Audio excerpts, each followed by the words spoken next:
a revolutionary technique for safely removing a vertebral bone, which basically, essentially, reduces the compression of the spinal cord, allowing paralyzed patients to walk again. So, And you two dreamt it up together? yeah, we did. I mean, I usually do my best work alone, but this has been different. Great.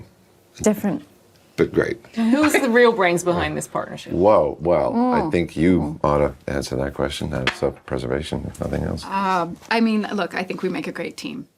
Hey guys, तो कैसे हैं आप सब। आपका welcome है movies allies में। Multiverse of madness के deleted scene totally crazy हैं। कुछ डिलीटेड सीन और कॉन्सेप्ट आर्ट ऐसे भी हैं जो कि मूवी की एंडिंग को टोटली चेंज कर देते हैं मार्वल के फ्यूचर के लिए। लेटेस्ट मल्टीवर्स ऑफ मैडनेस का डिलीटेड सीन ये है जो कि आपने देख लिया होगा प्रोबेबली वीडियो के स्टार्ट में, अगर मुझे मार्वल ने कॉपीराइट नहीं किया।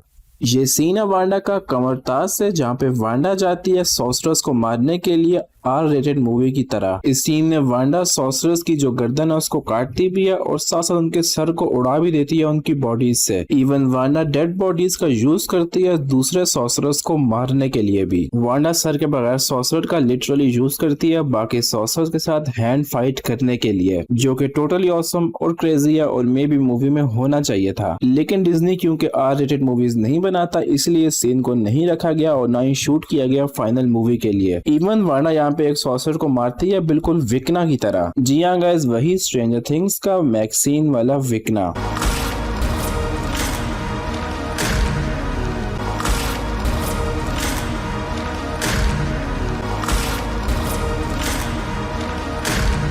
जिसकी विक्टिम मैक्स होती है लेकिन वो उसको मार नहीं पाता, लेकिन वांडा एग्जैक्टली उसी मेथड से यहाँ पे एक सॉर्सरर को मारती है। मे बी ये सीन के इवेंचुअली डिलीट होने का एक रीजन हो सकता है क्योंकि सैम रेमी डेफिनेटली इतने क्रिएटिव तो हैं कि वो इस सीन को शूट कर लें बिना इसको आर रेटेड बनाए। मे बी सॉर्सरर्स का जो खून है वो रेड की बजाय गोल्डन हो सकता है, थॉर लव एंड थंडर की तरह। लेकिन गाइस इस डेथ के एंड में बॉडी लिटरली एक्सप्लोड हो जाती है और हर तरफ ब्लड होता है। इस एंडिंग को शूट करना बिना आर रेटेड रेटिंग के काफी मुश्किल था। अगला डिलीटेड सीन हमारे पास ये वाला, यहाँ पे डॉक्टर स्ट्रेंज और क्रिस्टीन पार्मर दोनों साथ बैठे हुए होते हैं और यहाँ पे उन्होंने कोई नया मेथड इन्वेंट किया होता है सर्जरी का। इस नए सर्जरी के मेथड के जरिए वो एक बोन निकाल देते हैं पैरालाइज पर्सन की बॉडी से और वो फिर वो बेसिकली चल पाता है। यानी कि ये मेथड काफी काम का होता है इल्यूमिनाटी के चार्ल्स जेवियर के लिए। यहाँ पे डॉक्टर स्ट्रेंज कहते हैं कि ये मेथड मैंने और क्रिस्टीन दोनों ने मिलकर बनाया है और इस मेथड का नाम होता है the strange Parmar method. Doctor strange के मुताबिक वो अपना बेस्ट काम अकेले करते हैं लेकिन इस दफा उन्होंने ये काम मिलकर किया डॉक्टर क्रिस्टीन पार्मर के साथ और उन्हें काफी मजा आया। ये डिफरेंट था। इंटरव्यूअर दोनों के दरमियान हल्की सी टेंशन डालता है कि असली दिमाग इस मेथड के पीछे कौन था, क्या वो डॉक्टर स्ट्रेंज खुद थे या फिर क्रिस्टीन पार्मर थी। खैर गैस फिर दोनों मिलकर इसका क्रेडिट ले लेते हैं और फिर सीन खत्म हो जाता है। इस सीन से रिलेटेड फैंस का सबसे बड़ा क्वेश्चन ये है कि ये सीन फिट कहाँ होता है एक्चुअल मूवी में। न्यू रॉक स्टार्स के एरिक वॉस ने बहुत पॉइंट आउट की कि मे बी ये सीन हो सकता था मेमोरी लेन वाले सीन में, जहाँ पे अमेरिका चावेज और स्टीवन स्ट्रेंज दोनों मिलके देख रहे होते हैं अपनी पुरानी मेमोरीज को। ये सीन वहाँ पर परफेक्टली फिट हो सकता था और इसके अलावा कोई भी खास जगह नहीं है इस सीन की पूरी मूवी में। लेकिन फिर भी अगर हम एक लम्हे के लिए मान लें कि इस सीन की जगह थी यहाँ पर, फिर भी इस सीन में एक मिस्टेक बनती है। वो मिस्टेक है क्रिस्टीन का हेयर कट। क्रिस्टीन का जो हेयर कट था वो 2016 में डॉक्टर स्ट्रेंज की पहली मूवी में ऐसा नहीं था। ये वाला हेयर कट स्पेसिफिकली 838 की यूनिवर्स की क्रिस्टीन पार्मर को दिया गया उसको डिफरेंशिएट करने के लिए हमारी ओरिजिनल क्रिस्टीन पार्मर से। मूवी के स्टार्ट में जो वेडिंग सीन था हमारी ओरिजिनल क्रिस्टीन पार्मर का, वहाँ पे भी उसका हेयर कट ऐसा नहीं था। तो ये सीन काफी आउट ऑफ प्लेस होता हमारे ओरिजिनल डॉक्टर स्ट्रेंज की मेमोरी में। और डायरेक्टर्स ने स्पेसिफिकली दोनों यूनिवर्सेस में इस बात का ध्यान रखा है कि क्रिस्टीन पार्मर का जो हेयर कट है वो डिफरेंट हो ताकि फैंस को उसको पहचानने में आसानी हो। तो इस बात के चांसेस काफी कम है कि ये सीन डिलीट किया गया है मेमोरी लेन वाले सीन से, बल्कि इस बात की पॉसिबिलिटी है कि ये वाला सीन हो सकता है 838 यूनिवर्स के डॉक्टर स्ट्रेंज का। 838 यूनिवर्स के डॉक्टर स्ट्रेंज क्लीन शेव थे इवन अपनी डेथ तक। मे बी हम देखने वाले थे मूवी के ओरिजिनल कट में और ज्यादा सीन 838 यूनिवर्स वाले डॉक्टर स्ट्रेंज के क्रिस्टीन के साथ, लेकिन करंट सिचुएशन के मुताबिक ऐसा लग रहा है कि उस पूरी स्टोरी लाइन को डिलीट कर दिया गया मूवी से कम्प्लीटली। इसके बाद सैम रेमी जो कि मूवी के डायरेक्टर हैं, उन्होंने मूवी की डिजिटल रिलीज में कहा है कि माइकल वॉल्ड्रन जो कि मूवी के राइटर हैं, उन्होंने एक सीन लिखा था जहाँ पे वांडा मारती मारती है मोडो को। मोडो वही हमारी ओरिजिनल 616 का यूनिवर्स का मोडो जिसको हमने देखा था डॉक्टर स्ट्रेंज की पहली मूवी में। मोडो प्रेजेंट टाइम में डॉक्टर स्ट्रेंज की पहली मूवी से काफी इवॉल्व हो चुका होता है। उसने बहुत सारी बैटल्स लड़ी होती हैं अब तक। इन बैटल्स के दौरान वो काफी बार इंजर्ड हो जाता है और अब वो लंगड़ा के चलता है प्रेजेंट टाइम में। मोडो ये बात जानता होता है कि वांडा के पास करंटली डार्क होल्ड है और डार्क होल्ड ने पोजेस किया हुआ है वांडा को। वांडा करप्ट हो चुकी होती है, इसीलिए मोडो आता है वांडा के पास वांडा को रोकने के लिए और उसकी पावर्स लेने के लिए। लेकिन मोडो के आने के बाद इसका उल्टा होता है, वांडा उल्टा उसको मार देती है और उसका हेड कट करके अपने पास रख लेती है। और जब मूवी में आगे जाके डॉक्टर स्ट्रेंज आते हैं वांडा से मिलने तो वांडा प्रेजेंट करती है मोडो का हेड डॉक्टर स्ट्रेंज को। ये सीन टोटली ऑसम होता है अगर मूवी में होता, लेकिन सैम रेमी के मुताबिक ये मूवी की जो बिगिनिंग है उसको स्लो डाउन कर रहा था काफी ज्यादा, इसीलिए हमें सीन को डिलीट करना पड़ा। वैसे हम जो कुछ भी कहें मल्टीवर्स ऑफ मैडनेस को, लेकिन मल्टीवर्स ऑफ मैडनेस में एटलीस्ट स्टोरी थी और किसी ने सोचा था मूवी के पीछे काफी ज्यादा। इवन दो वो सब कुछ मूवी में नहीं हुआ जो कि एक्सपेक्टेड था या फिर मूवी का नाम था, लेकिन फिर भी मूवी में एटलीस्ट स्टोरी थी। लेकिन अब जो मार्वल चल रहा है currently, Thor love and thunder और शी हल्क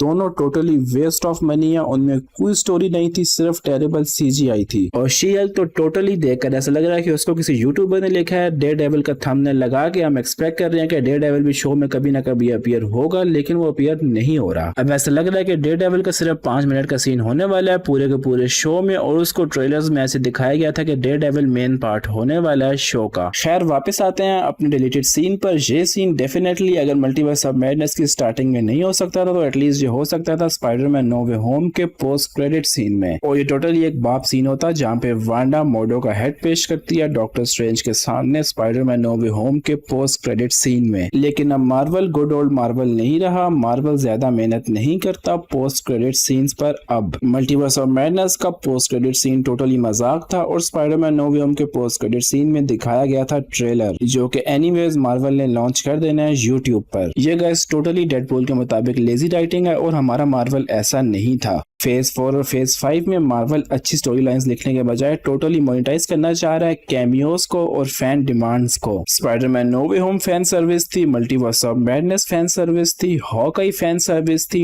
डेयरडेविल का शो टोटली फैन सर्विस होने वाला है और अब डेडपूल 3 भी। मैं ये नहीं कह रहा कि ये बात अच्छी नहीं है, ऐसा नहीं होना चाहिए, ऐसा होना चाहिए, लेकिन मूवी की स्टोरी लाइन भी अच्छी हो, ना कि मूवी रिलाई कर रही हो टोटली कैमियोस पर और वोक नॉनसेंस पर। मल्टीवर्स ऑफ मैडनेस रिलाई कर रही थी कैमियोस पर और Thor love and thunder rely कर रही थी वोक नॉनसेंस पर। बाकी गाइस नो हेट, मैं भी आपकी तरह बहुत ज्यादा एक्साइटेड हूँ डेडपूल 3 के लिए और लोगन के रिटर्न के लिए। होपफुली वो सिर्फ फैन सर्विस ना हो बल्कि उस मूवी की एक्चुअल में स्टोरी लाइन भी अच्छी हो। तो दोस्तों आज के लिए इस वीडियो में इतना ही। होपफुली आपको ये वीडियो पसंद आई होगी। आप अपने व्यूज इस सब पर मुझे कमेंट सेक्शन में जरूर बताएं। मिलते हैं आपसे अगली वीडियो में। Till then be happy and piece.